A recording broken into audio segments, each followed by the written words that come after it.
Well, it's morning time. I'm on my way over to the hospital to visit with Heather. We're closing in at the end of September here. So she went in the hospital in January. She's been in the hospital ever since. So 9 months. Really haven't gotten too many things accomplished other than stressing me out and causing me severe amounts of anxiety.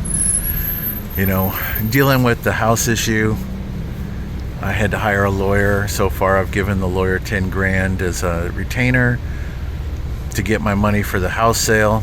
That's stressing me out. I've called and emailed around 200 different attorneys' offices to try to get an attorney to see about fixing the broken medical system, because my wife can't get kidney dialysis at one of the dialysis centers because her level of need is too high per them. So she has a choice. She can stay in the hospital she's at and receive dialysis until her insurance runs out, or they decide that they don't want her there anymore, which stresses me out every day. She's upset because she doesn't want to be in the hospital. More stress. If I don't show up exactly at 10 o'clock every morning when visiting hours starts, she has panic attacks. Then they medicate her, and then she's unconscious all day because their answer to everything is medication. And I've tried to talk to them numerous times about something to help with mental health care. I mean, she's in a room with 3 other people who are non-awake, non-verbal. So they leave the lights off, the shades are drawn, it's a dark room, my wife's got the light above her bed on, and then they're constantly telling her she needs to turn her TV down or turn her phone down because it's too loud and it's going to wake up the other patients. Those other patients aren't ever going to wake up. And that pisses me off. And so that causes me stress. And then I go in every day. I get her in and out of bed now because the hospital somehow broke her leg. And for a week, nobody wanted to do anything about it. So when we finally made enough noise, they sent us back to the regular hospital. We had to have a pin put in it.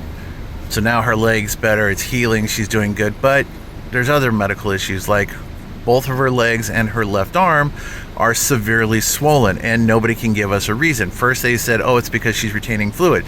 We'll take more fluid out at the next dialysis. We'll add an extra dialysis day. Well, it hasn't helped. At one point during this, she was down to 47 kilos, I think is what it was. And now she's at 67. Okay. Something's going on, but nobody can explain it. I mean, it's not her diet because she's eating hospital food. So, that's not it. So stressing over that, stressing over the house. Well, then, of course, that causes me to stress. So now I'm seeking help for that. I'm taking medication for stress and depression. I'm not doing well. And I'm unemployed now. I lost my unemployment. It ran out, and I didn't get an extension.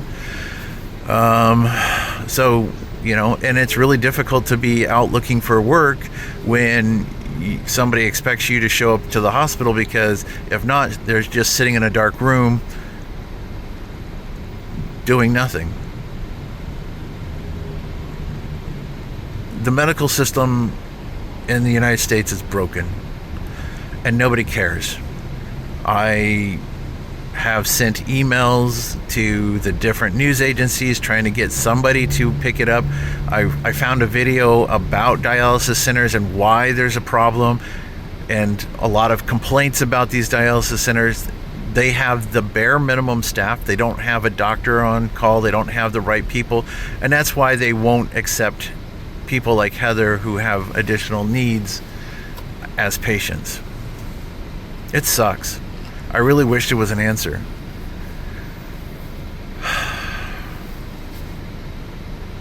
Thanks for watching.